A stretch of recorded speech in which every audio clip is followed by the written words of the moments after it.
بسم الله الرحمن الرحيم الحمد لله رب العالمين والصلاة والسلام على سيدنا محمد وعلى آله وصحبه أجمعين. Alors, mes frères, mes sœurs, nous sommes donc toujours dans le commentaire du Sahih al-Bukhari, du Kitab al-Riqaq, donc le livre des finesses du cœur, et nous arrivons donc au chapitre Babu ma yukrah min qila wa qal.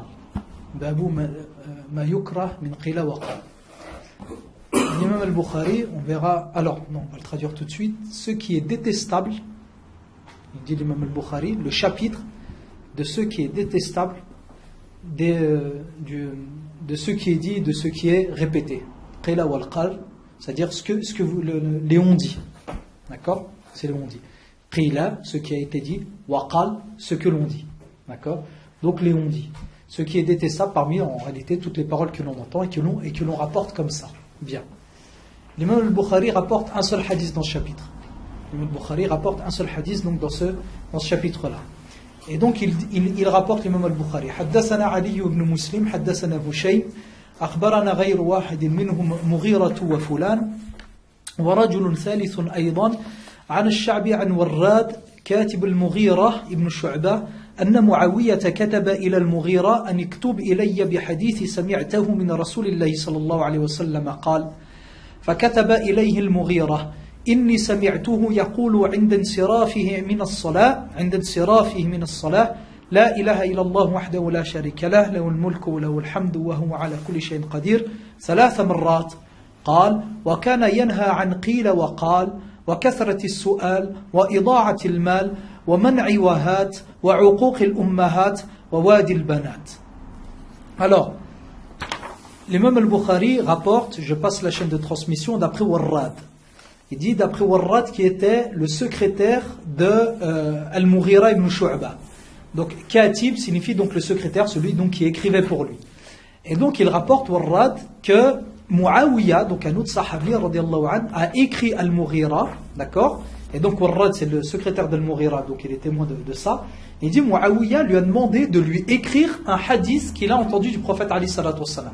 D'accord? Donc Muawiya pose la question à Al-Mughira et lui dit envoie-moi un hadith que tu as entendu toi-même du prophète alayhi salatu wassalam. Et l'introduction elle est importante parce qu'on va voir dans tout ce que c'est Al-Mughira, lui il choisit cette parole-là du prophète alayhi salatu wassalam. Voyez? Donc il lui dit tiens envoie-moi quelque chose que tu as entendu. De toute évidence Al-Mughira en a entendu beaucoup, d'ailleurs Al-Mughira rapporte d'autres hadiths, mais Al-Mughira lui il va écrire ça, il va envoyer ça à Muawiya et il va lui dire donc Al-Mughira il va lui dire je l'ai certes entendu dire, c'est-à-dire le prophète alayhi salatu wassalam, au moment où il terminait sa salat, donc après sa salat, La ilaha illallah wahdahu la sharika la, lahul mulku wa lahul hamdu wa huwa ala kulli shay'in qadir, 3 fois. Donc il dit cette première chose-là, le Mughira. Donc il donne cet enseignement-là. Il dit, eh bien la première chose, c'est que moi j'ai entendu le prophète alayhi salatu wassalam dire 3 fois à la fin de chaque salat, La ilaha illallah. Donc il n'y a de divinité qu'Allah, lahul mulku wa lahul hamdu. À lui appartient la royauté, le mulk, ou l'autorité, où je ne reviens pas dans le charh, vous reviendrez à l'explication que l'on a donnée donc au nom Al-Malik. D'accord? Donc le cours est disponible. Vous reviendrez à ce cours-là pour voir c'est quoi le mulk. Lorsqu'on dit là où le mulku, lorsqu'on dit qu'Allah subhanahu wa ta'ala à lui appartient le mulk, vous reviendrez au nom Al-Malik, qui est un nom très important parmi les noms d'Allah subhanahu wa ta'ala. Vous reviendrez à ça pour voir exactement, mais c'est quelque chose de lourd le fait de dire lahu al-mulku. Lahul mulku wa lahul hamdu, à lui appartient le hamd, donc Allah subhanahu wa ta'ala appartient en réalité le remerciement et la louange dans toutes les situations, c'est ça le hamd, contrairement au shukr. Le shukr qui est un remerciement d'Allah subhanahu wa ta'ala, le hamd lui est une louange et un remerciement dans toutes les situations, c'est-à-dire à toi ya Allah te revient le remerciement et la reconnaissance quelle que soit la situation dans laquelle je suis, wa huwa ala kulli shay'in qadir, et il est donc puissant ou capable sur toute chose, et là aussi vous reviendrez donc au terme qadir, explication d'un nom que l'on a fait aussi, et de souvenir le cours est aussi disponible. En tout cas, ce zikr-là, le fait de dire La ilaha illallah wahdahu la sharika lah, lahul mulku wa lahul hamdu wa huwa ala kulli shay'in qadir, Al-Mughira rapporte que le prophète alayhi salatu wassalam la disait 3 fois après la prière. Et il dit donc moi je l'ai entendu dire 3 fois au moment où il a terminé sa salat. D'accord? Donc ça, c'est le zikr que rapporte Al-Mughira. Et ensuite, Al-Mughira va dire. Et il ne va pas rapporter une parole directe du prophète Ali sallallahu alayhi wa sallam en disant il a dit, ou il a fait, ou etc. Il va juste se dire Al-Mughira. Regardez la compréhension du sahabi. Hein. N'oubliez pas qu'il répond à une question Al-Mughira. Il répond à Muawiyah qui lui a dit envoie-moi quelque chose. Hein, d'accord? Donc envoie-moi un enseignement, envoie-moi quelque chose que tu as entendu du prophète Ali sallallahu alayhi wa sallam. Al-Mughira, il dit ensuite قال وكان ينهى, et il interdisait. وكان ينهى. Il dit à propos du prophète Ali sallallahu alayhi wa sallam, et il interdisait. Lorsqu'il dit kana yanha al-Mughira, il est en train de dire que le prophète Ali sallallahu alayhi wa sallam en réalité ne l'a pas fait une fois. En langue arabe, lorsqu'il dit kana yanha, c'est-à-dire c'était une habitude dans le passé qu'il avait. C'est-à-dire il l'a pas dit, ce que va rapporter maintenant le Mughira, le prophète Ali sallallahu alayhi wa sallam ne l'a pas dit une fois. C'est-à-dire c'est pas un enseignement qu'il a donné une fois. C'est il interdisait. Donc régulièrement, il revenait sur ça et il répétait donc ça dans son enseignement, le prophète Ali sallallahu alayhi wa sallam aux compagnons. Et donc, ça montre aussi l'importance de ce qui va suivre. C'est-à-dire le prophète Ali sallallahu alayhi wa sallam, à partir du moment où il reste sur un point, il vous indique que le point-là est important. D'accord? Selon toute logique, selon toute vraisemblance. C'est important. Sinon, le prophète Ali sallallahu alayhi wa sallam ne revient pas ne reviendrait pas sans cesse sur la question. Donc lui, lorsqu'il forme les compagnons au dîn, donc lorsqu'il transmet le dîn aux sahaba et qu'il essaye d'en faire donc des hommes qui portent l'islam, et d'après sa parole au prophète Ali sallallahu alayhi wa sallam, il s'agit de la meilleure génération de croyants, donc les compagnons. Donc lorsque on regarde ces personnes-là qui sont la meilleure génération de croyants, nous, il faut qu'on se pose la question de savoir comment ils ont été formés. Vous voyez, quelle est la formation qu'ils ont reçue? Eh bien, la formation qu'ils ont reçue, elle est celle-là. Regardez bien, la formation qu'ils ont reçue, elle est celle-là. Kana yanha an qila wa qal. Kana yanha an qila wa qal. Il interdisait les on-dit. C'est-à-dire régulièrement, le prophète Ali sallallahu alayhi wa sallam, il revient sur ça. Qila wa qal. C'est-à-dire, ce que vous entendez, ce qui est dit, et ce que vous répétez, ce que vous dites. Il interdit ça, le prophète Ali sallallahu alayhi wa sallam. Et ça, c'est une grande leçon. C'est une grande leçon, mais je ne vais pas rester sur les dégâts de la langue, etc., parce qu'on va en parler dans le chapitre d'après. D'accord? Donc on en parlera lorsqu'on fera le chapitre d'après. Ici, moi, je vais rester et je vais me concentrer sur le fait d'entendre et de répéter. Pas sur le fait de dire des mauvaises paroles, etc. Ça, on le traitera après. D'accord? Donc, le fait d'entendre et de répéter fait partie, en réalité, des meilleurs moyens, j'allais dire des pires, non, en réalité des meilleurs moyens pour détruire les liens qui existent entre les personnes dans une société.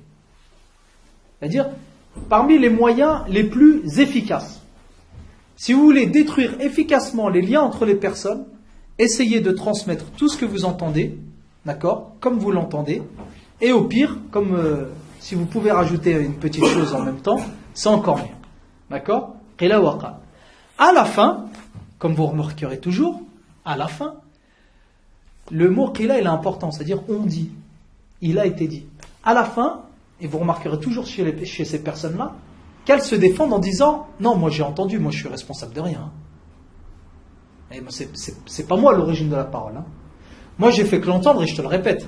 Et moi je suis pour rien. Je suis juste transmetteur. Et comme je dis toujours, qui t'a demandé à toi d'être transmetteur?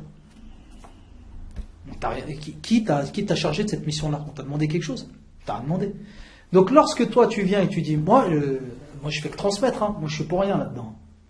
Là, ça a été dit. Et puis moi je te répète à toi, mon frère Moussa. Mais moi c'est pas moi qui a dit la parole là. Bah, pourquoi tu l'as dit alors? Faut pas penser que la personne qui fait ça est simplement complice. Hein. Elle n'est pas complice, elle est coupable. Elle est coupable exactement du même crime. Si cette personne-là ne fait pas cette œuvre-là, la mauvaise parole s'arrête. C'est-à-dire, il y a une personne qui dit une mauvaise parole, d'accord? Si ensuite toutes les personnes qui l'ont entendue la gardent pour elle, si toutes les personnes qui l'ont entendue la gardent pour elle, la chose elle s'arrête, elle ne se transmet pas. Vrai? Elle ne se transmettra pas. C'est à cause de toutes les personnes qui transmettent cette parole-là qu'on en arrive ensuite aux divisions dans lesquelles on est, au mal qui peut exister, aux disputes qui peuvent naître, etc. Surtout qu'après, nous, on remixe les choses, on y rajoute un peu de piment s'il n'y en avait pas assez, on rajoute un peu d'épices si ça piquait pas, pour essayer de chauffer un peu plus. Vous voyez? Parce que nous, ça suffit jamais. Il faut toujours rajouter toujours un peu d'action s'il n'y en a pas assez. C'est vrai, et ça vous le remarquez aussi. Lorsqu'une personne elle rapporte une parole et puis qu'elle voit que ça n'a pas l'effet escompté, elle rajoute un peu. Elle rajoute une petite décharge, au cas où ça n'a pas eu l'effet que je m'attendais. La personne n'est pas touchée, mais on va rajouter quelque chose. Et ensuite, de même, celle d'après, etc. Et donc on arrive aux dégâts que l'on connaît. Donc ce que je disais, c'est que la personne qui rapporte, il ne faut pas penser que la personne qui rapporte est simplement quelqu'un qui est simplement complice de la chose. Elle n'est pas simplement complice. Ça, il faut bien le comprendre. Elle n'est pas simplement complice. Parce que elle, plus elle, plus elle, plus elle, faut qu'on arrive au résultat que l'on voit. Vous voyez ? Elle, plus elle, plus elle, fait qu'on arrive au résultat que l'on voit. Si cette personne-là s'arrête, la chose, elle s'arrête. Une parole, mes frères, mes sœurs, n'existe pas en soi. Une parole, vous ne l'attrapez pas dans l'air. Les gens, ils pensent une parole, ça se promène. C'est pas du pollen, les gars. J'y suis pour rien, elle était là dans l'air, elle est venue là. Non. La parole, elle est portée par un homme, ou par une femme. Elle est portée par quelqu'un. Donc la parole, il y a forcément un homme qui l'a pris sur lui, qui allait la donner à une oreille.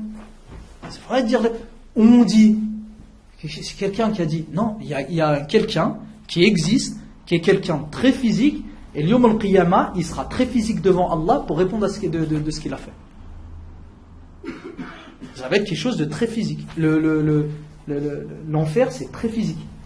Allah subhanahu wa ta'ala, lorsqu'il décrit l'enfer en disant à chaque fois que leur peau aura été consumée, on leur donnera une nouvelle peau pour qu'ils brûlent, c'est très physique. C'est pas du pollen, c'est pas de l'air, c'est pas un concept. C'est pas une idée. Une parole, elle sort de quelqu'un qui est très physique et qui ramassera très physiquement. Et qui paiera très physiquement. Sa peau, à chaque fois qu'elle sera brûlée, on lui redonnera une autre. On n'est pas dans l'idée là.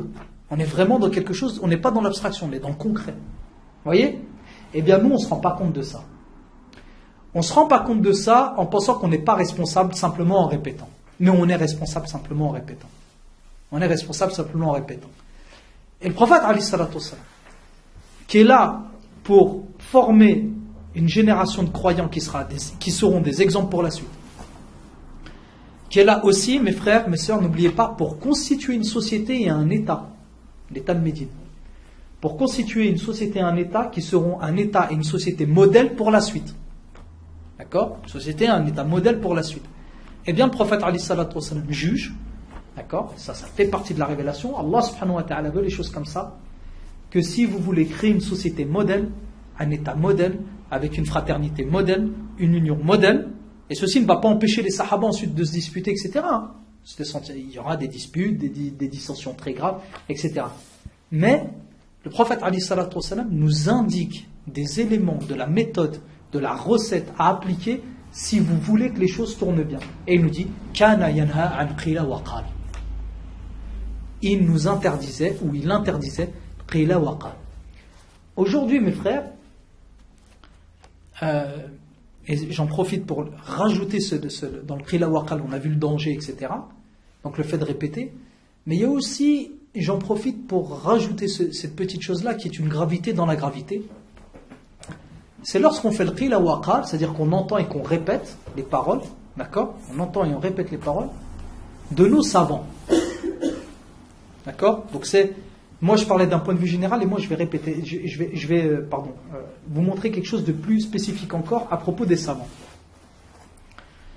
Il y a des gens qui ont cette passion-là, comme ils l'avaient dans la Jahiliya, d'accord ? Le fait de connaître tous les détails de leur passion, par exemple les joueurs de foot, etc. Où est-ce qu'il jouait, où est-ce qu'il va aller, combien il a été vendu, combien il a été acheté, etc. C'est une passion et il arrive à mémoriser ça. Les prénoms, etc. Moi j'ai une mauvaise mémoire des prénoms, c'est pour ça que ces gens ils m'impressionnent parce que moi j'ai beaucoup de mal avec les prénoms, à retenir ça.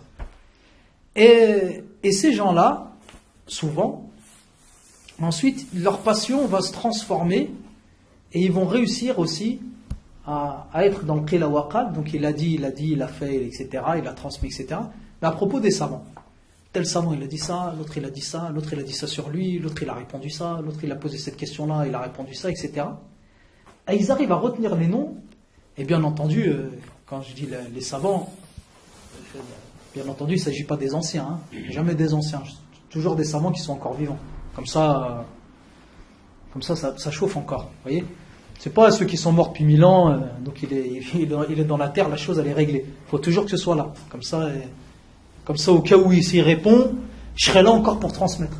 Et réponds, cher, réponds, hein, je m'occupe du reste. Moi. Donc ils sont là et ils répètent. L'autre il a dit ça. L'autre il a dit ça. L'autre il a dit ça. Tu sais que l'autre ce qu'il lui a répondu? Il lui a répondu ça. Et puis l'autre il a des choses. J'ai parlé avec des frères, je dis c'est pas possible. Il me dit tu connais Cher Foulem? Je dis non, je connais pas Cher Foulem. Ah, mais je le connais pas mon frère. C'est qui? Ah, Cher un tel et tout, etc. Il est là-bas, il enseigne dans telle université. Il y a combien de profs dans la fac? Il y en a peut-être 200 des profs. Enfin, c'est rien en fait. Tu me parles d'un prof de fac. Arrête de t'exciter. Tu parles pas je sais pas moi, d'un quelqu'un qui a écrit une œuvre qui est restée mémorable de l'histoire islamique, etc. Tu me parles de Foulem, qui est sûrement quelqu'un de science. Mais réellement, est-ce que ça vaut le coup de rapporter sa parole? Réellement, avec tout le respect, il y a des frères à qui ça va pas plaire. Ça valait le coup de rapporter sa parole? De dire lui il pense ça? Je veux dire, il pense ou il pense pas ça? Je dis, et après? Et c'est pas. Quand il parle, il n'a pas l'autorité de Nawawi quand il parle. Et c'est pas l'imam Nawawi qui parle. Vous voyez? C'est pas le Bukhari qui parle. C'est pas Ibn Taymiyyah qui parle. Donc tu me rapportes sa parole, dis, tu sais ce qu'il pense lui à propos de ça? Pourquoi qui sait lui? Parfois tu as envie de répondre comme ça, comme on parlait dans le temps. Mais très simplement, hein, pourquoi qui sait lui? Pour me dire il pense ça ou il pense ça. C'est qui pour penser déjà? Vous voyez, c'est qui pour penser? T'enseignes, c'est très bien, continue d'enseigner. Mais le fait de rapporter sa parole, dire ouais, Cher Foulem, puis tu grossis la chose, Cher Foulem, il a répondu ça sur telle question et tout, etc. Question auxquelles on a répondu 50 000 fois par nos savants, ils ont répondu 50 000 fois depuis 14 siècles. Lui, la personne, elle le répète. Mais il ne fait pas autorité. C'est pas l'imam Razali, c'est pas le Nawawi, c'est pas Ibn Taymiyyah, c'est pas le Wancharisi, c'est pas le Shatibi, c'est pas le Qurtubi, c'est pas Ibn Kathir, c'est pas Ibn Ashur parmi les contemporains. Vous venez, vous rapportez cette parole-là. Et donc ça, vous pensez que c'est mineur, mais en réalité, ça crée beaucoup de dissensions chez les croyants. Ça crée énormément de dissensions chez les croyants. Et malheureusement, ça ne crée pas la dissension chez n'importe quel croyant. Ça crée de la dissension chez les pratiquants. C'est sans ça que c'est grave. Parce que lorsque vous parlez de ça à un musulman qui n'est pas pratiquant, etc., lui, c'est du chinois ce que vous dites. Mais ça crée de la dissension chez qui? Chez nous. Ça crée la dissension chez les gens qu'il y a dans les mosquées. C'est eux qui s'intéressent de savoir ce qu'ont dit les savants. Vous voyez? C'est là qu'il est le piège. Vous allez dire à quelqu'un qui est sur le marché, un musulman qui est sur le marché, vous allez dire, tu sais ce qu'il a dit, Cher Foulem, à propos de ça? Il va dire, laisse-moi tranquille. Vous allez dire ça dans une mosquée, là, vous allez créer une explosion. Ah, il a dit ça à propos de ça? Mais tu sais ce qu'il m'a dit le frère la dernière fois, qu'il y avait un autre cher qui avait répondu ça? Ah bon? Alors l'autre, il court sur Internet. Attends, je vais chercher. Tu sais ce qu'il a dit l'autre? Il lui a répondu ça. Et à la fin, les gens, en plus, vous voyez dans le piège dans lequel ils tombent, sous l'étiquette respect des savants, on les respecte, etc. En réalité, ils sont tombés dans un travers, c'est qu'ils ont ramené les savants à quoi, en réalité? Ils ont ramené les savants à des acteurs de feuilleton. Et ils les ont rendus acteurs de feuilleton. C'est un acteur de feuilleton. Voilà ce qu'il a dit, voilà ce qu'il a répondu, voilà, et on attend le prochain épisode. On attend le prochain épisode. Et toi, tu dis que tu les respectes.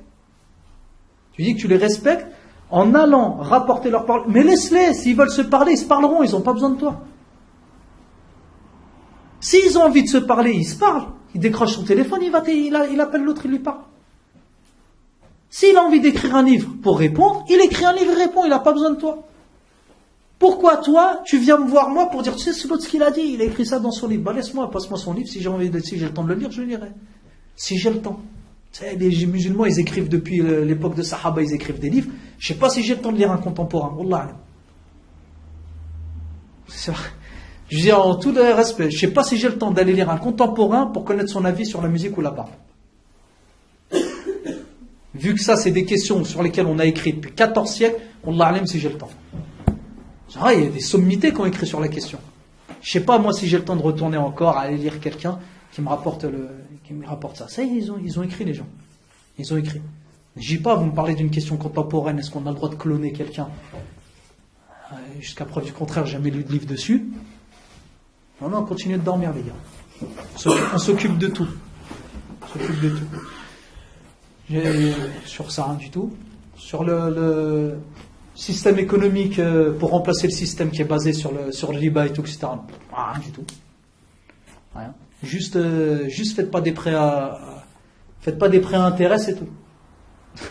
En dehors de ça, aucun comment dire, il y a rien de neuf. On n'apporte rien, aucune solution. Aucune solution. On dit fais pas, c'est tout. Voyez. Mais après, on prend le temps d'aller écrire ça, sur ça, sur ça. C'est pas, comment dire, c'est pas l'étudiant, il se comporte pas comme ça. L'étudiant, il se comporte pas comme ça. L'étudiant, il a une méthode d'étude. Il a des listes de livres auxquels il doit revenir pour connaître les avis des gens. Il a des livres de référence, comme dans toutes les sciences. Il faut qu'il revienne à ça, etc. Et donc, il ne perd pas son temps, si c'est un vrai étudiant. Si c'est un vrai étudiant, il ne perd pas son temps à aller regarder les derniers épisodes des savants, comment ils se sont parlés, etc. Voyez ? Parce que souvent, vous allez voir que les débats, ils restent souvent très bas. Il n'y a pas besoin comment on dit, il n'y a pas besoin de grossir la chose. Ça reste des choses relativement simples. Et c'est pas la peine, toi, ensuite de ramener le qila waqal. Il a dit, ils ont dit, etc. Surtout en disant, non, mais il est revenu sur sa parole. Non. Il y a des choses, mes frères, réellement, t'entends parler des gens, tu les entends parler sur les chouillures, tu te dis, c'est pas possible. Non, non, mais il a fait tauba de sa parole. Et comment tu sais ça? Et comment tu as réussi à mémoriser ça? C'est pas possible. Il arrive à savoir quand il a dit la chose, quand il l'a mémorisé, quand il est revenu dessus. Non, il a fait tauba telle année dans tel livre. C'est pas possible. Va mémoriser le hadith, mon frère. Va mémoriser le hadith. Perds pas ton temps avec ça. Si ta mémoire elle fonctionne,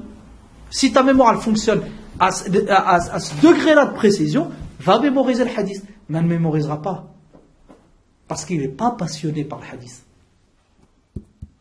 Il n'est pas passionné par ça.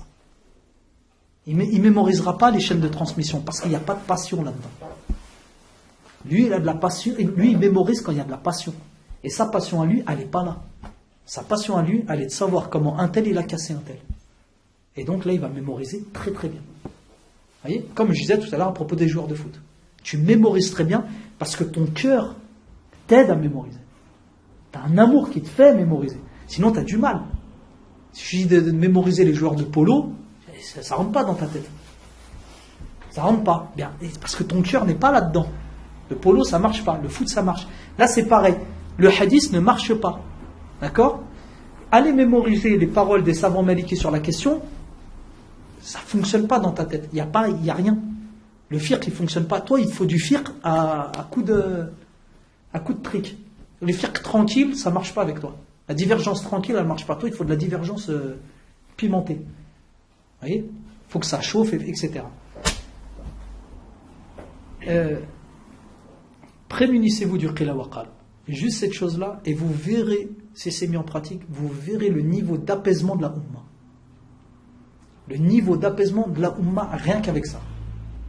Une mesure, hein. Juste cette mesure-là, vous verrez le niveau d'apaisement des gens. Dans les mosquées, entre eux, etc. Et là, je parle encore une fois des gens pratiquants, parce que ça, c'est un mal qui nous touche, nous. Ça ne touche pas les autres. Ça, malheureusement, ça nous touche, nous. Ça nous touche, nous. Qila waqal. Il dit ensuite, Al-Mughira, kana yana an qila waqal, wa kasrati su'al. Kasrati su'al. Le trop de questions, ou le beaucoup de questions.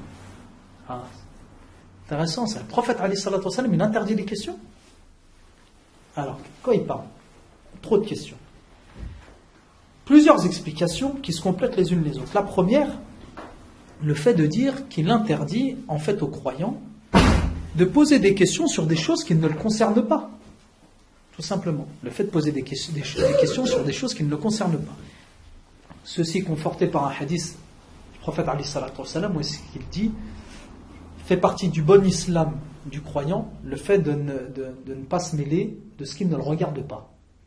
D'accord ? Ou de délaisser ce qui ne le regarde pas. Autrement dit, le croyant, c'est pas quelqu'un qui se mêle de ce qui ne le regarde pas. Et ça, c'est très important, mes frères. Vous voyez ? Très important.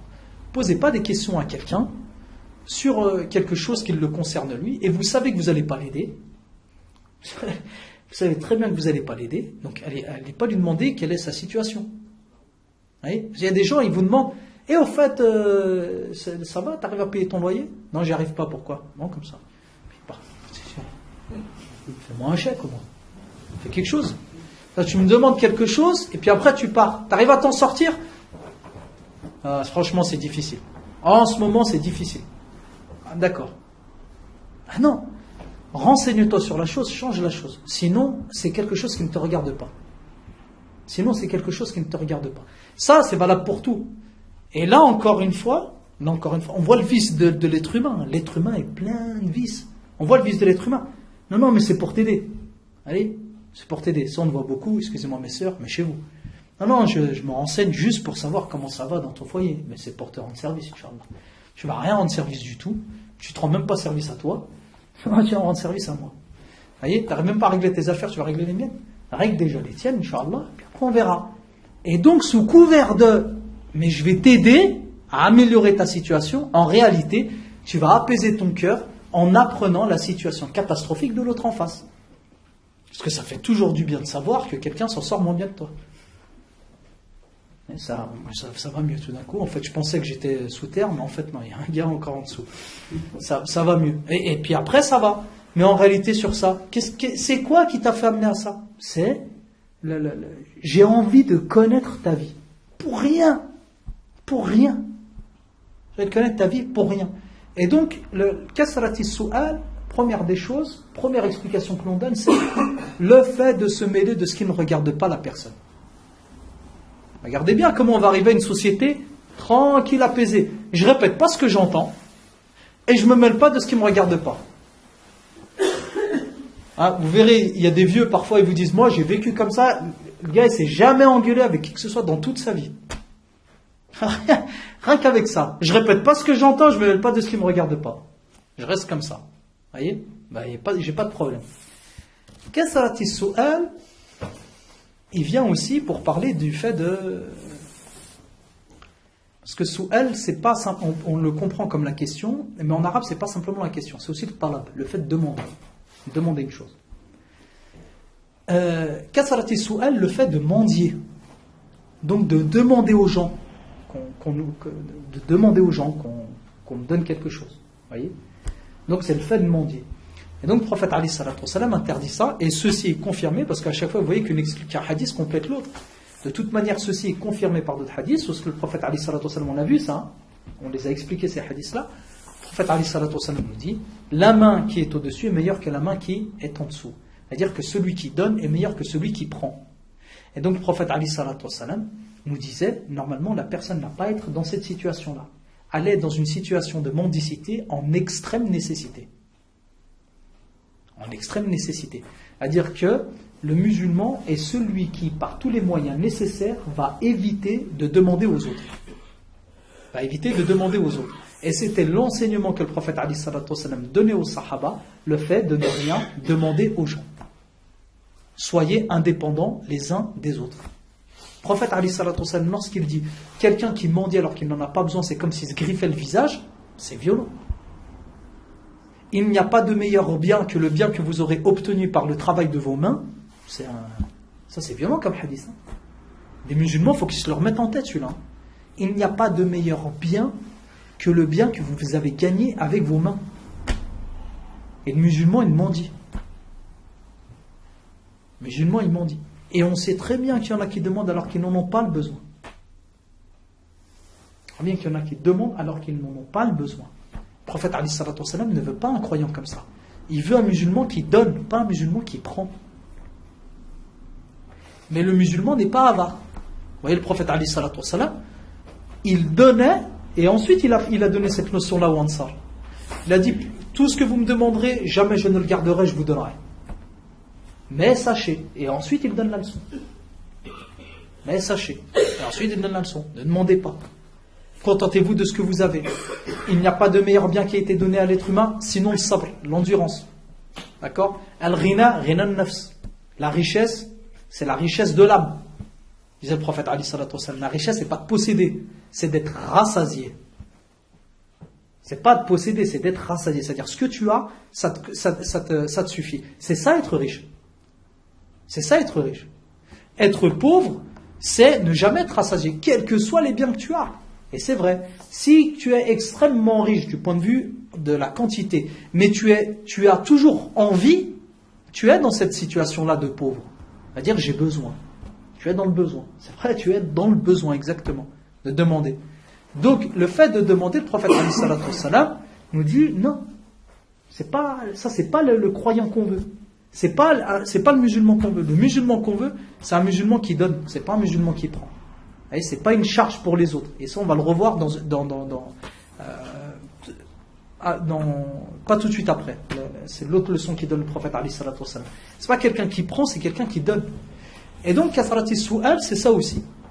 Donc, le fait de ne pas se mêler, le fait de ne pas demander aux gens, de leur poser des questions qui ne nous concernent pas, le fait de ne pas leur poser le fait de ne pas mendier, le fait de demander des biens, et enfin, kathrati su'al, c'est tout simplement le fait de ne pas poser trop de questions à propos du dîn.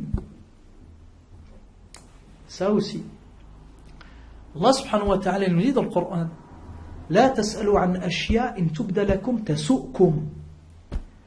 Ne demandez pas des choses qui, si elles vous étaient données et expliquées, elles vous seraient un mal, elles vous causeraient un tort. Et ça, dans l'esprit du croyant, ça peut poser problème. Et dire comment je fais ce que je veux, alors je pose plus de questions sur le dîn. Vous voyez, j'ai pas le droit de me renseigner ce qu'Allah subhanahu wa ta'ala veut de moi. Vous voyez, c'est pas ça. Et c'est le kasra, le fait d'exagérer dans le fait de poser des questions. Le fait d'exagérer dans le fait de poser des questions. Et l'islam n'est pas comme ça. L'islam, par nature, il est facile. Facile, hein? Les musulmans aussi sont choqués par ça. L'islam, c'est facile. L'islam, c'est la facilité. Souvent, aux gens, lorsqu'on leur dit dans la fatwa, on a choisi ça, par exemple, comme argument, on dit on a fait cette fatwa-là parce qu'il y avait une facilité pour les croyants. Quoi? Une facilité? Comment c'est une facilité? Il n'y a pas de facilité là. On dit c'est pas un dalil. Si, c'est un grand fondement du shara. C'est pas un dalil, c'est 1000 dalils. La facilité. C'est un fondement de la loi islamique, la facilité. Un fondement. C'est-à-dire c'est un une des règles qui doivent être suivies en filigrane. C'est-à-dire elle est toujours présente, la règle de la facilité. Dans toutes les fatwas, tu dois essayer de faciliter tu dois essayer de faciliter aux gens. C'est comme ça, le droit islamique fonctionne comme ça. Tu pourras rien faire. Tu auras beau faire ce que tu veux, tu pourras pas le changer. Le droit islamique fonctionne comme ça. On doit faciliter le plus aux gens. Lorsque tu as le choix entre deux avis, le moufti va essayer, dans la mesure du possible, de te donner l'avis le plus simple à pratiquer. L'avis le plus simple à pratiquer. Les gens ne savent pas. Allez poser la question à n'importe quel moufti. Moufti, hein, pas un gars dans la rue. Un moufti, un juriste. Avoir un juriste, vous dites, est-ce que la facilité, et le taïsir, ça fait partie des fondements du dîn? Vous verrez ce qu'il vous dit. Quel que soit le moufti que vous allez aller voir, quel que soit le juriste que vous allez aller voir, s'il a une formation de juriste, il vous dira ça. C'est un faqih, il vous dira ça. Vous verrez taïsir, la facilité ou la facilitation dans la pratique, c'est un des fondements du droit. Donc, le fait de poser trop de questions peut amener, et c'est là que je vous disais que c'était en contradiction avec la facilité, peut amener à une situation difficile. Peut amener à une situation difficile. Et comme dit le prophète alayhi salatu wassalam, Allah subhanahu wa ta'ala a gardé le silence sur certaines choses, pas par oubli, mais rahmatan. Mais par miséricorde, indulgence, bienveillance envers vous. D'accord? Il a gardé le silence sur certaines choses, pas parce qu'il ne voulait pas vous le dire. Si vous posez des questions à Allah, Allah vous répondra. Voilà pourquoi Allah subhanahu wa ta'ala dit La tas'alu an ashya'in tubda lakum tasu'kum. Mais par contre, il dit Allah subhanahu wa ta'ala, mais si vous les demandez au moment où le Coran est en train de descendre, alors on vous répondra. C'est-à-dire qu'Allah subhanahu wa ta'ala, il répondra, il n'y a pas de souci. Mais c'est vous à la fin qui allez en pâtir.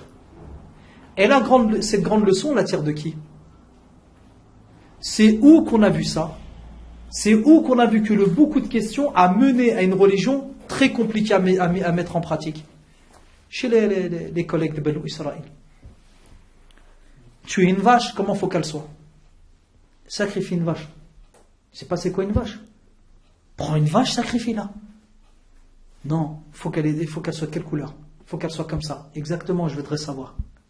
Telle couleur. Bien. Et puis, Demande à ton Seigneur, ya Moussa, comment faut qu'elle soit, en dehors de la couleur. Ah, vous cherchez maintenant plus que ça. Bien.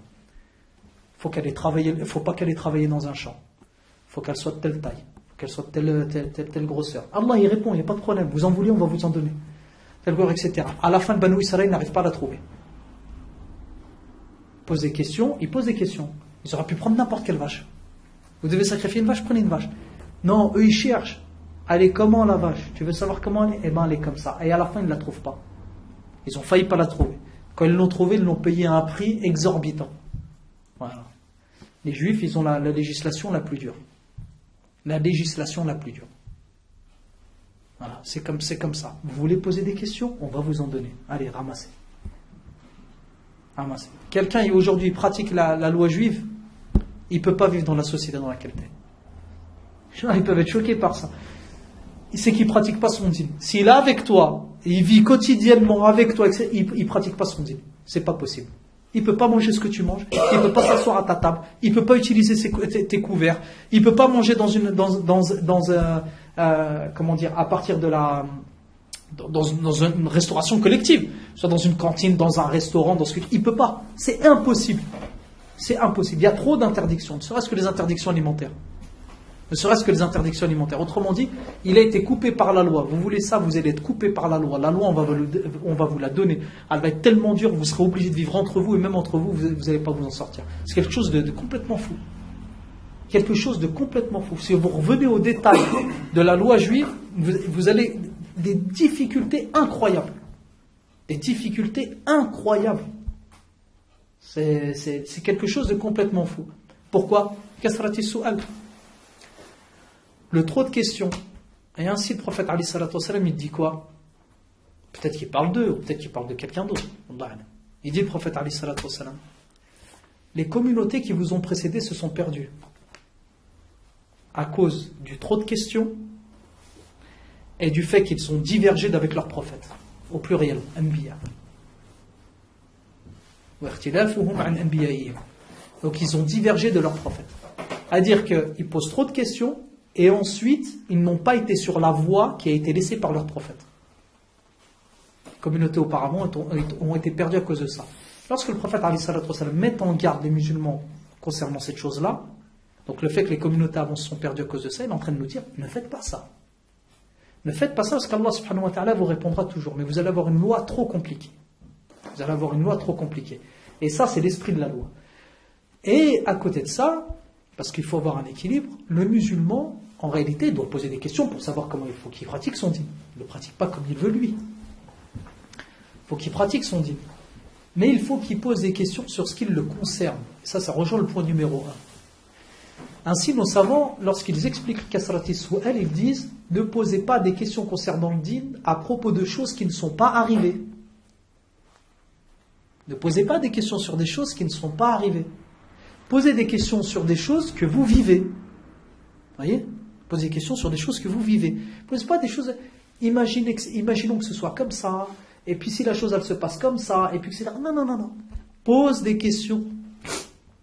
Pose des questions sur ce que tu vis. Et ainsi, on avait ce comportement-là chez les Sahaba de ne jamais poser des questions sur des choses qui ne les concernaient pas ou qui n'étaient pas arrivées. Et jamais, ils détestaient ça qu'on leur pose des questions sur ça. On pose une question, on demande la fatwa. Ça, au fait, c'est comment? C'est comme ça ou c'est comme ça? Pourquoi c'est arrivé? Non, c'est pas arrivé, c'est juste pour savoir. Non. Pose pas la question. Quand ça arrive, on voit. Et quand ça arrive, on voit. Et ça se trouve, la chose n'arrivera jamais. Et toi, tu fais naître une divergence. Donc, un tel, il va te répondre comme ça, l'autre, il va te répondre comme ça, l'autre, il va s'énerver, l'autre, il va, etc. Pour rien du tout. Pour rien. La chose, elle n'est même pas arrivée. Et le fait de se poser des questions, et ça revient à ce que je vous disais tout à l'heure, le fait de se poser des questions à propos de choses qui n'arrivent pas, le fait d'avoir la tête trop dans les étoiles, fait que vous oubliez la vie ici.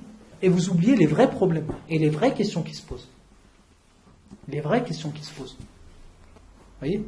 Et donc là, l'islam, il ne fonctionne pas comme ça. Du moins, le droit islamique, il est très concret. Il est dans la vie réelle. Comme on l'a vu dans le séminaire qu'on a fait, le séminaire de fiqh. C'est très concret. On n'est pas en train de rêver, c'est très concret. Ce que vous vivez, on répond à ce que vous vivez. Alors on n'est pas dans l'abstraction. Kasrati su'al, c'est ça le danger. Donc le prophète alayhi salatu wassalam veut des croyants qui pratiquent leur dîn en étant apaisés. Pas toujours en train de se poser la question de savoir ça c'est bon, c'est pas bon, c'est etc., etc. Mais il y a une nécessité pour les personnes qui sont dans une démarche d'étude. Ainsi, Abdullah ibn Abbas radiallahu anhuma, lorsqu'on l'interroge sur comment il a obtenu tout son ilm, tout son savoir, il dit à Abdullah ibn Abbas directement, kasratu su'al, je pose beaucoup de questions. Vous voyez, je pose beaucoup de questions. Parce qu'Abdullah ibn Abbas, il est aussi parmi les jeunes, parmi les compagnons. D'accord, les jeunes parmi les compagnons. Ça fait, à la mort du prophète alayhi salatu wassalam, il est encore jeune, Abdullah ibn Abbas. Il va poser la question aux vieux compagnons, aux anciens, etc. Et il va apprendre comme ça. Beaucoup. Donc Abdullah ibn Abbas, radiallahu anhuma, lorsqu'on lui dit, mais ton savoir, tu le tiens d'où? Il dit, je pose beaucoup de questions. Mais ce sont des questions qui sont concrètes, des choses qui arrivent. Est-ce que le prophète alayhi salatu wassalam, qu'est-ce qu'a dit le prophète alayhi salatu wassalam sur telle question? Qu'est-ce qu'il a dit sur ça? Et sur tel verset, etc. Ce sont des choses qui ne sont pas de la curiosité ou pour compliquer le dîn. C'est dans une démarche d'apprentissage du dîn.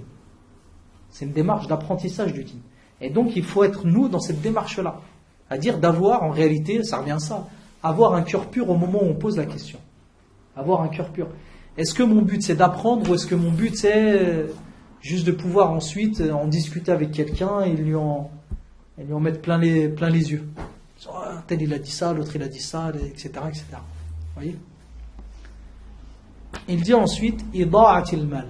Donc il nous interdisait le fait de rapporter, de parler, le fait de poser beaucoup de questions, c'est-à-dire le fait de gaspiller les biens. Il nous interdisait ça, le fait de gaspiller les biens. Et ça, c'est intéressant, le fait de gaspiller les biens. Pourquoi? Parce que souvent, le musulman, il se pose cette question-là. Et la question, on me la pose souvent sur diverses activités. Est-ce que j'ai le droit de faire ça? Est-ce que j'ai le droit de faire ça, de travailler là-dedans? Est-ce que j'ai le droit de travailler là-dedans, etc. Donc le musulman, il sait bien. Il se pose la question de savoir comment il peut gagner son argent. D'accord? Et c'est vrai qu'il sera interrogé sur ça. Le prophète alayhi salatu wassalam dit, le croyant ne bougera pas de sa place devant Allah subhanahu wa ta'ala parce qu'il a répondu à un certain nombre de choses. Parmi les choses, c'est bien où il les a acquis. Comment il les a acquis, c'est bien. D'accord? Donc comment il a gagné sa vie? Il devra répondre de ça. Mais ça s'arrête pas là. C'est-à-dire le fait de gagner sa vie correctement ne suffit pas. Le prophète alayhi salatu wassalam, il dit comment il a acquis ses biens et comment il les a dépensés. C'est-à-dire que l'excuse selon laquelle, mais moi, mon argent, je l'ai gagné honnêtement, j'ai le droit de faire ce que je veux, après tout. Vous voyez? Bah non, tu fais pas ce que tu veux. Même si tu l'as gagné honnêtement, l'argent, tu n'en fais pas ce que tu veux, même si tu l'as gagné honnêtement. Et les gens, ils perdent ça de vue. En disant, moi, cet argent-là, je ne l'ai pas volé. Ils vous le disent, je ne l'ai pas volé cet argent-là. J'ai le droit d'avoir 3 jacuzzis chez moi. Je ne les ai pas volés, les jacuzzis. Vous voyez? Je les ai payés, je les mérite. Je travaille toute ma vie pour ça. Non, tu n'as pas travaillé toute ta vie pour ça, tu te calmes. Allah subhanahu wa ta'ala t'a écrit ta richesse avant que tu sortes du ventre de ta mère. Donc tu t'arrêtes. Tu respires, tu arrêtes de t'enorgueillir sur terre. Ton pouvoir, tu le tiens d'Allah et demain Allah il va t'humilier. D'accord? Et demain Allah subhanahu wa ta'ala va t'humilier. Donc tu reviens à la réalité des choses. Tu es quelqu'un d'extrêmement pauvre. Tu es quelqu'un d'extrêmement pauvre et misérable. Donc déjà tu redescends. Ensuite, l'argent que tu as, c'est une amana. C'est-à-dire qu'Allah subhanahu wa ta'ala te l'a donné. Il te l'a pas donné dans le sens où la propriété elle est entièrement à toi. Allah te l'a confié. C'est un dépôt. Tu le prends, tu le gères durant un certain temps et ensuite tu auras à répondre de ça. Là, cet argument-là, cette phrase-là, elle doit normalement jamais être prononcée par un croyant. C'est moi, je l'ai gagné, j'en fais ce que je veux. Je l'ai pas volé. Ça, c'est pas dans la parole c'est pas sur la langue d'un croyant. Un croyant, il dit, Allah me l'a donné, maintenant je vais le dépenser comme Allah subhanahu wa ta'ala m'a dit de le dépenser. Mais jamais, il vous dit, je l'ai pas volé, je fais ce que je veux. C'est quoi ça, je l'ai pas volé, je fais ce que je veux, tu sors ça d'où? Nous, on fonctionne pas comme ça, nous. Hein. Vous voyez comment il faut casser ces fonctionnements-là dans nos esprits. Hein. Ça, c'est des choses qu'il faut qu'on brise dans nos esprits. Je fais ce que je veux avec. Tu fais pas ce que tu veux avec. Tu fais pas ce que tu veux. Si tu ne l'utilises pas comme Allah subhanahu wa ta'ala t'a demandé de l'utiliser, demain il va te le retirer. Comme tous les bienfaits. Comme tous les bienfaits, demain Allah subhanahu wa ta'ala va te le retirer. Donc pourquoi pourquoi tu t'enorgueillis sur les biens que tu as? N'oublie pas que tu auras à répondre sur comment tu les dépenses. C'est lorsque le prophète alayhi salatu wa sallam dit le fait de gaspiller les biens, là en train de dire les biens ne doivent pas être gaspillés, autrement dit, le fait de les perdre. Le fait de les perdre dans tes passions, les choses qui te font plaisir à toi, etc., etc. C'est pas comme ça que ça marche. C'est pas comme ça. En réalité, la première question que tu dois te poser, c'est ce que je fais de mes biens, est-ce que ça plaît à Allah? C'est pas ce que ça me plaît à moi. Est-ce que ça plaît à Allah, ce que j'ai fait de mes biens? Est-ce que ça lui plaît à lui? Si ça lui plaît à lui, alors je continue. Mais posez-vous cette question-là. Si ça lui plaît pas, il faut que je m'arrête. Mais jamais se dire, est-ce que ça me fait plaisir? Parce que est-ce que ça me fait plaisir à moi? Vous allez tomber dans ce piège-là. Vous allez tomber dans ce piège-là. Et croyez-moi, les personnes qui tombent dans le piège de dire cet argent, je l'ai gagné honnêtement, j'en fais ce que je veux, ils finissent toujours par glisser à un moment donné sur si je peux le gagner autrement, je le gagnerai autrement. C'est une question de temps, moi, qui dérape. S'il n'a pas dérapé, c'est soit qu'il n'avait pas l'intelligence, soit qu'il n'avait pas le courage.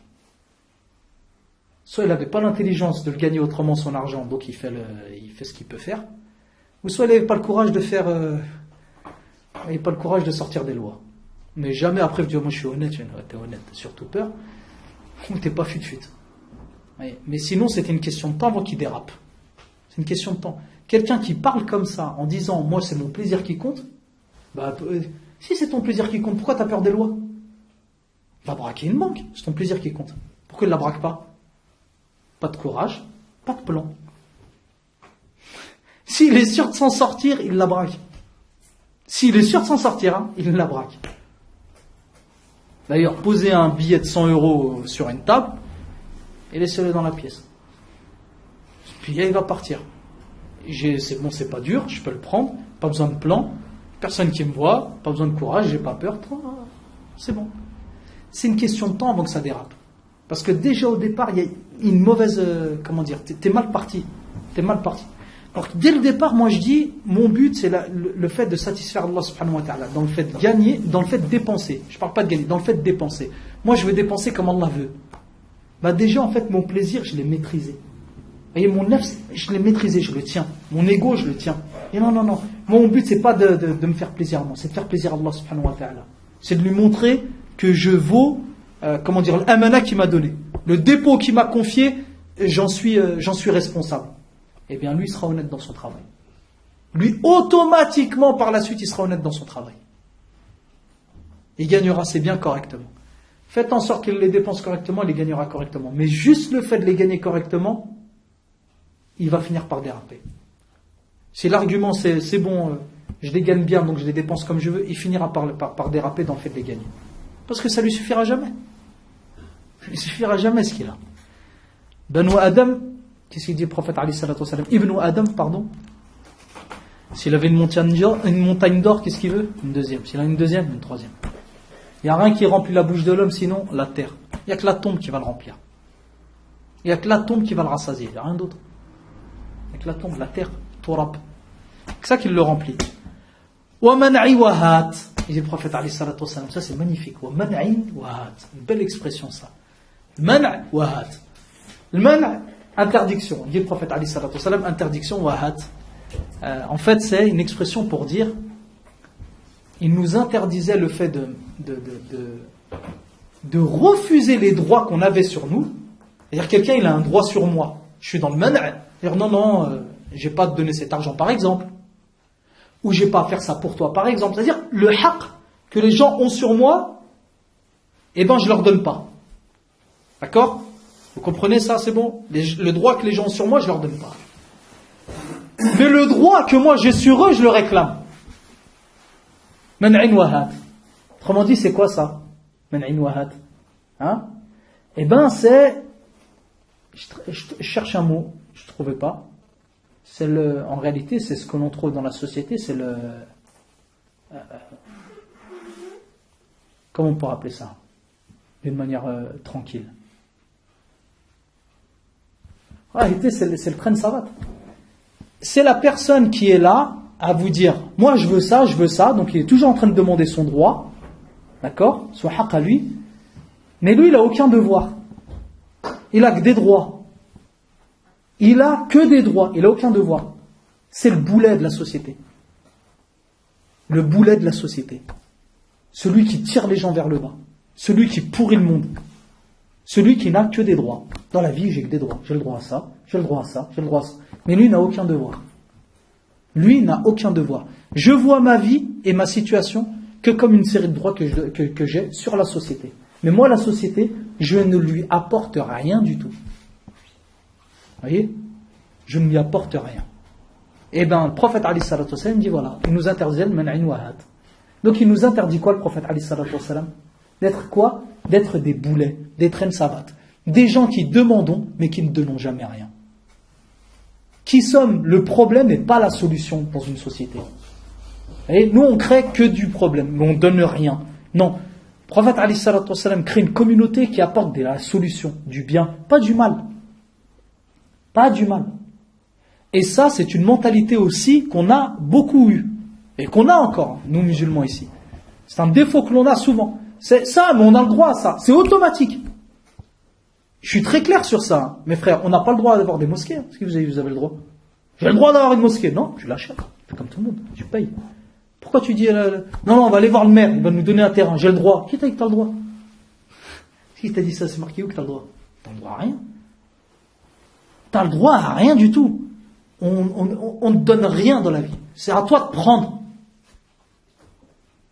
On ne donne rien, tu prends.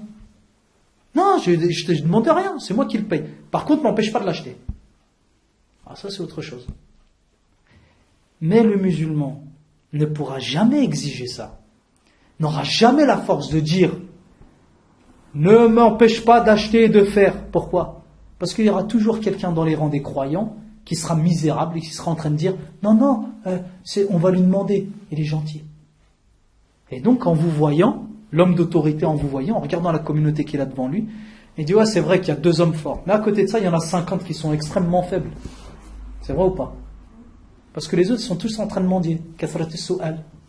Ils sont tous en train de mendier, les autres sont en train de demander un logement, l'autre des allocs, l'autre etc. etc. Donc le gars il te regarde, il dit oh, ok, bon il y a les 2 têtes brûlées là-bas, on va les neutraliser. Et il reste qui? Les 50 là-bas, mais calmez-vous. Calmez-vous. Et donc ta mosquée, t'attendras.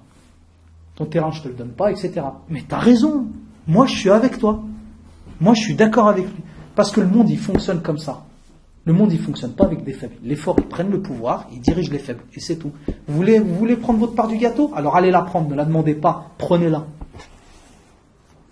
Le musulman, c'est le seul dans la société, hein, là ici en France, c'est le seul à demander des choses. T'as rien à demander. Pensez que, par exemple, les lobbies homosexuels, ils ont mendié le droit de pouvoir se marier? Ils ne sont pas mendiés, ils ont exigé.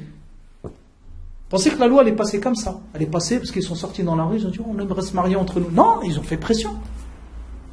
Ils sont organisés, ils ont été forts, ils ont dit on exige ça. On le veut et on va l'avoir. Après, quelle méthode ils utilisent, on est d'accord, pas d'accord, c'est pas le problème. Je vous dis simplement la logique qu'ils ont. Nous, on veut se marier. Et d'ailleurs, ils ne représentent pas les homosexuels.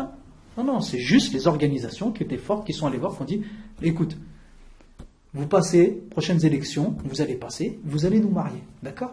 Non? Si, tu vas voir, tu vas nous marier. Et ils vont les marier. Et la droite, elle ne reviendra pas sur la loi. Vous savez pourquoi? Parce qu'ils sont allés le voir eux aussi. La droite, ils ont crié parce qu'ils sont obligés, ils sont dans l'opposition, mais vous ne reviendrez pas sur la loi. Vous avez compris? Si on va revenir. Non, vous n'allez pas revenir. Et vous verrez qu'ils ne reviendront pas. Et d'ailleurs, plus personne n'en parle. Pourquoi ils parlent de qui? Ils parlent de nous. Ils n'ont pas le temps de s'occuper du reste. Eux qui parlent de nous. Pourquoi ils parlent de nous? Parce que nous, on est dans Kathratu su'al. File-moi ça. Ah, si j'ai filé, ouais, vas-y, viens par là. Et sois toujours dans ta position de mendiant. Vous voyez? Première chose, le musulman, c'est un réflexe qu'il a. C'est un réflexe. Il l'a depuis la colonisation. Dès qu'on veut quelque chose, il faut qu'on aille voir le sultan pour lui demander, l'autorité pour lui demander. L'autorité, c'est la source du khayr. c'est la source du bien. Allah subhanahu wa ta'ala, il est la source de l'autorité. Toi tu penses l'autorité c'est la source du khair, et ben moi je dis Allah est la source de l'autorité. Pourquoi tu vas pas voir le boss au-dessus? Demande à Allah subhanahu wa ta'ala. Demande à Allah subhanahu wa ta'ala. Voyez? Man'in wa hat. Mais moi je veux mon haq. Moi je le veux le mien. Le mien, mais moi je donne rien du tout. Et là on crée vraiment de sales individus, de mauvais individus, toute religion confondue, on crée de mauvais individus comme ça. On crée des gens qui exigent mais qui ne donnent jamais rien. Et dans la Ummah c'est pareil. Dans la Ummah c'est pareil, c'est les gens que vous voyez dans les mosquées, etc., qui disent moi j'ai le droit de prier. J'ai le droit, c'est une mosquée, Bayt Allah. Mais je ne l'ai pas payé. Et je ne donne rien. Et je m'en fous. Parce que c'est mon droit de prier. C'est vrai, c'est ton droit de prier. Je ne peux pas refuser à quelqu'un de prier. Je ne peux pas lui interdire de prier. Vous voyez? C'est mon haq. C'est mon haq. C'est pas ta mosquée à toi, c'est mon haq. C'est la mosquée d'Allah. Bah ouais. Mais il y a un gars qui l'a payé en fait derrière. Elle n'est pas venue comme ça. Il y a un gars qui l'a payé, il y a un gars qui a négocié, il y a un gars qui a travaillé, il y a un gars, etc. Il y a un gars qui n'a pas dormi, il y a un gars qui, etc. Pour que toi, aujourd'hui, tu puisses venir prier dedans. C'est vrai ou pas? Les mosquées, surtout ici en France, il n'y a pas une autorité au-dessus qui a tout organisé, il n'y a pas l'État au-dessus. C'est les musulmans eux-mêmes qui ont mis en place ça, chacun dans sa ville, chacun avec ses moyens, chacun, etc. C'est les musulmans eux-mêmes qui ont travaillé à ça. C'est les musulmans eux-mêmes qui ont travaillé à ça. Et ensuite, il y a d'autres musulmans qui, eux, sont en plus grande quantité, qui sont venus profiter de ces choses-là. Ils sont venus profiter de ces choses-là. Et c'est très bien comme ça. C'est très bien. Même ceux qui ont fondé les mosquées, ils ne les ont pas fondées pour eux, ils les ont fondées pour tout le monde. Donc c'est bien. C'est bien. Mais toi, personnellement, ça va, t'es apaisé, ça va bien en fait. Juste ça, pose-toi juste cette question, ça va? Est-ce que tu vas bien? Je te lève le matin, est-ce que ça va dans ta tête? Est-ce que t'es tranquille? T'es tranquille de savoir qu'il y a un gars qui t'a pris par la main, qui t'a construit ta mosquée, qui t'a mis ton tapis, qui t'a chauffé l'eau. Il dit vas-y, va faire l'eau d'eau, viens. Et critique-moi en plus, s'il te plaît. Critique mon travail. Critique tout ce que j'ai fait depuis 20 ans. Vas-y, fais-le. Et toi, tu le fais, mais est-ce que toi, tu te sens bien? Si tu te sens bien, t'as un problème.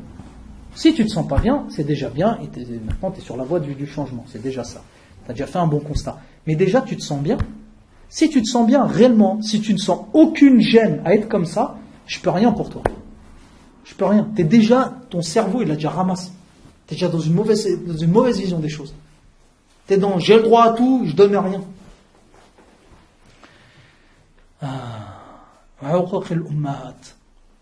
Dit le prophète alayhi salatu wassalam, il nous interdisait la désobéissance envers les mères. Et c'est intéressant, dit le prophète alayhi salatu wassalam ici, parce qu'il ne dit pas le walidain. Il ne dit pas les deux parents. Il spécifie. Ça ne veut pas dire que vous avez le droit de désobéir à votre père ou le manque de respect à votre père, c'est permis. Mais le prophète, alayhi salatu wassalam, il spécifie la mère. Il dit uquq al-ummahat. Et donc le prophète, alayhi salatu wassalam, la mère parmi les parents, elle a un degré supplémentaire. Et c'est vrai. Parce qu'elle a une faiblesse supplémentaire. Elle est plus une vulnérabilité, cherchez le mot. Elle est plus vulnérable que le père, parce qu'elle est une femme, parce que sans son mari, elle n'a plus de source de richesse, etc., etc. Et donc, lorsque le prophète a dit c'est-à-dire de ne jamais oublier, vous musulmans, n'oubliez pas qu'on construit une société là. Vous musulmans, sachez que dans tous les cas, vous aurez la responsabilité de vos mères, quel que soit l'âge que vous avez. D'accord ? Donc vous aurez la responsabilité de vos mères. Donc, le prophète alayhi salatu wassalam construit une société où est-ce que ce sont les enfants qui prennent soin des mères. C'est pas l'autorité, c'est pas les gens, ce sont les enfants qui prennent soin des mères. C'est eux qui en prennent soin, c'est eux qui vont les nourrir lorsqu'elles ne pourront plus, ceux qui prendront soin d'elles lorsqu'elles ne pourront plus, etc. Et ça de génération en génération. Vous voyez, génération en génération. C'est un modèle de société, on peut ne pas être d'accord avec. On peut dire non, les enfants ne s'en occupent pas, mais à côté de ça, nous payons des impôts pour que l'État s'en charge. C'est possible. Oui, c'est possible. Mais dans tous les cas, de toute façon, vous allez payer. Ne pensez pas que l'État ne construit pas d'argent. Ne construit pas.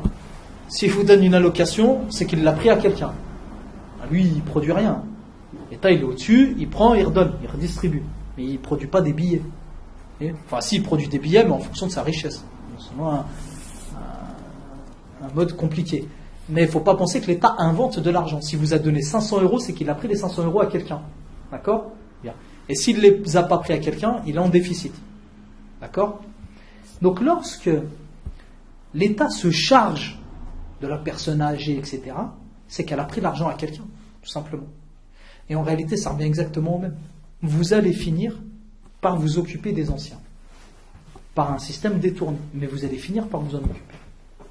Les gens pensent que c'est pas le cas. Si, ça va être le cas. Vous allez faire quoi des vieux? Lorsqu'ils n'ont plus la force pour travailler, pour produire de la richesse, vous allez en faire quoi? Vous voulez les éliminer? Comme c'était le cas dans un livre de science-fiction. C'est-à-dire quand ils arrivent, alors qu'ils sont trop vieux, on les élimine. Vous voulez les éliminer? Vous voulez les tuer, les mettre dans des camps? Vous voulez faire quoi avec? Ils vont bien vivre, ces gens-là. Donc ils produisent plus de richesse. C'est qui va s'occuper d'eux? Eh bien, l'islam a un modèle de société où la personne est prise en charge par ses proches. Et c'est un devoir pour eux. Vous voyez? C'est un devoir pour eux. Et on peut être dans des modèles de société qui n'acceptent pas ça. Mais nous, l'islam, c'est comme ça. Nous, l'islam, c'est comme ça. On prend soin des anciens. On prend soin des anciens. Et le fait d'aller sur un autre modèle, vous pouvez dire, ouais, dans certains cas, ça marche mieux. Mais d'une manière générale, il y aura plus de mal que de bien. C'est-à-dire, on peut dire sur un cas, ah non, ça se passe mal avec ma mère. C'est vrai, sur un cas, vous pouvez toujours dire, non, mais là, ça se passe mal. Mais au niveau d'une société entière, ce sera toujours mieux comme ça. C'est-à-dire, sur 1 million de personnes, c'est mieux de faire comme ça. Et après, vous aurez toujours les exceptions qui se passent mal.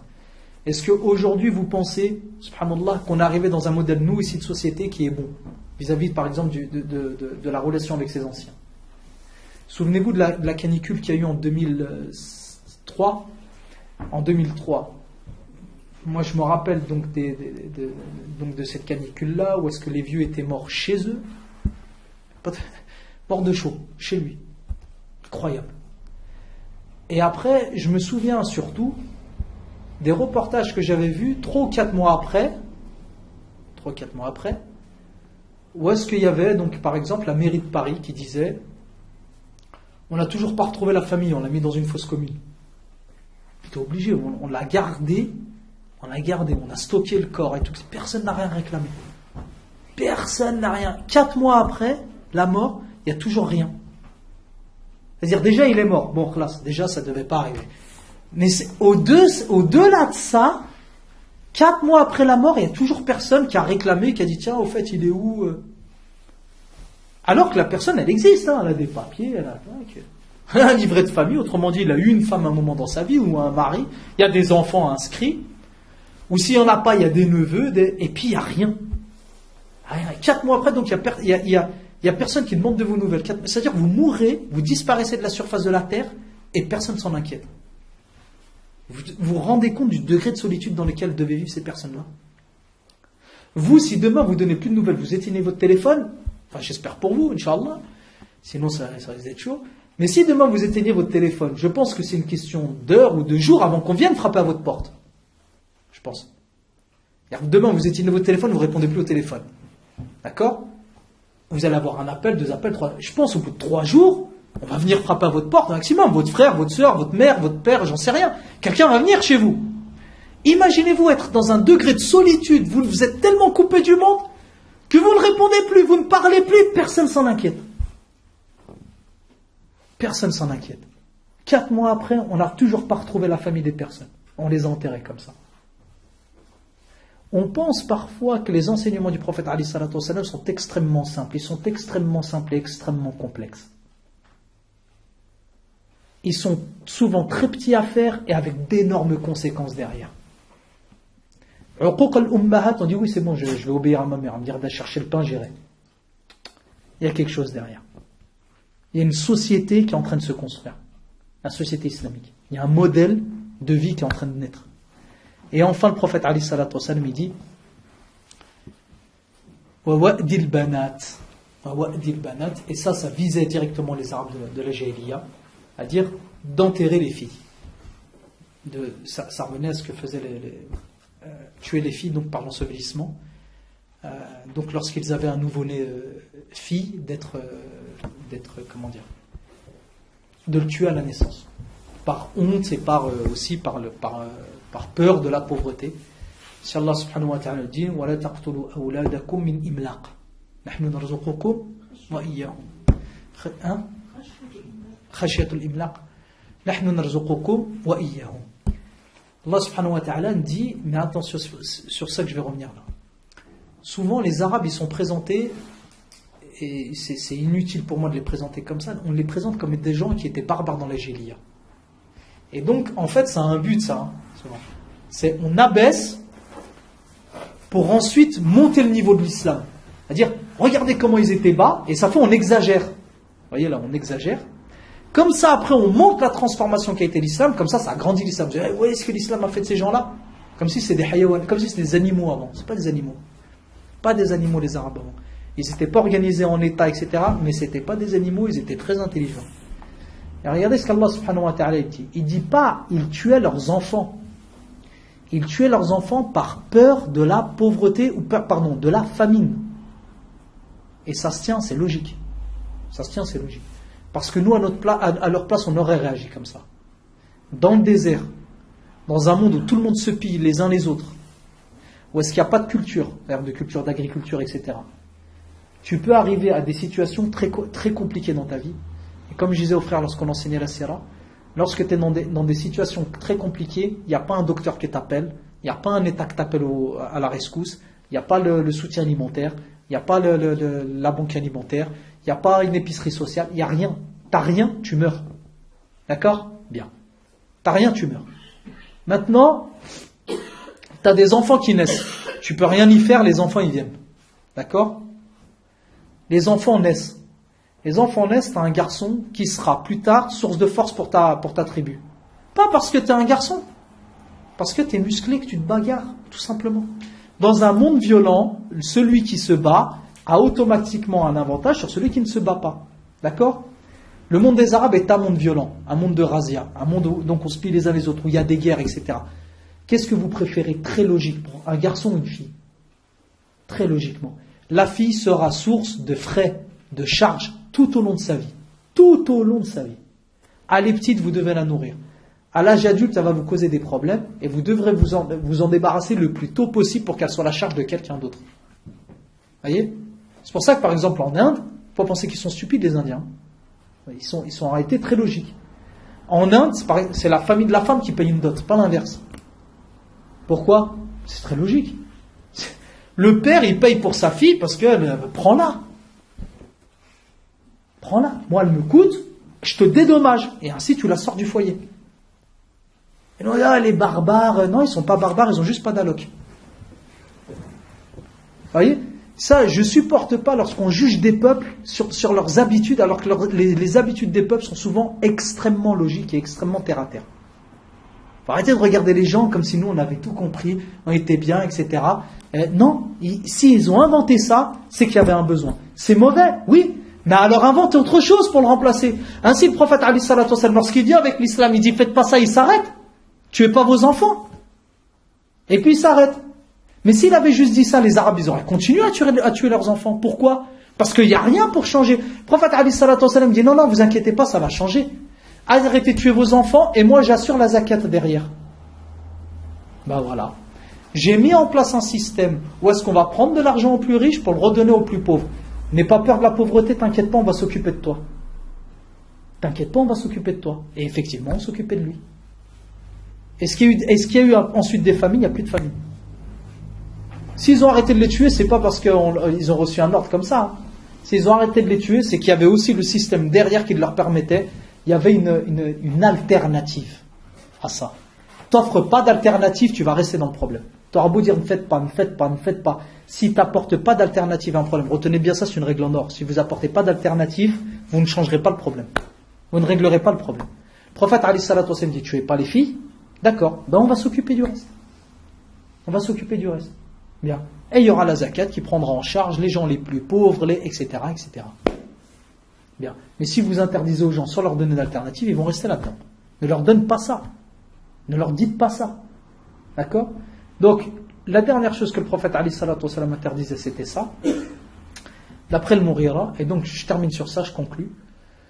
En revenant au début du hadith, Muawiyah radiallahu anhu, il demande à Al-Mughira de lui donner un hadith. Il dit, dis-moi ce que tu as entendu du prophète alayhi salatu wassalam. Al-Mughira, il lui dit, voilà, moi ce que je peux te donner.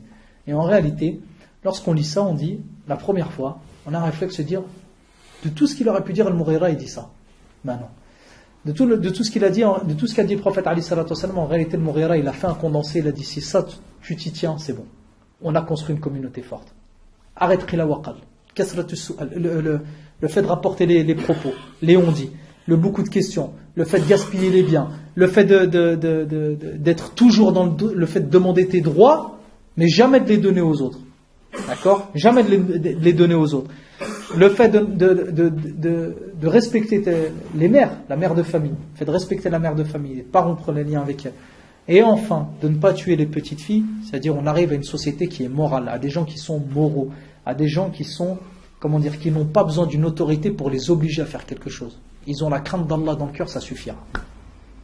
Et voilà ce que rapporte Al-Bukhari dans ce hadith-là.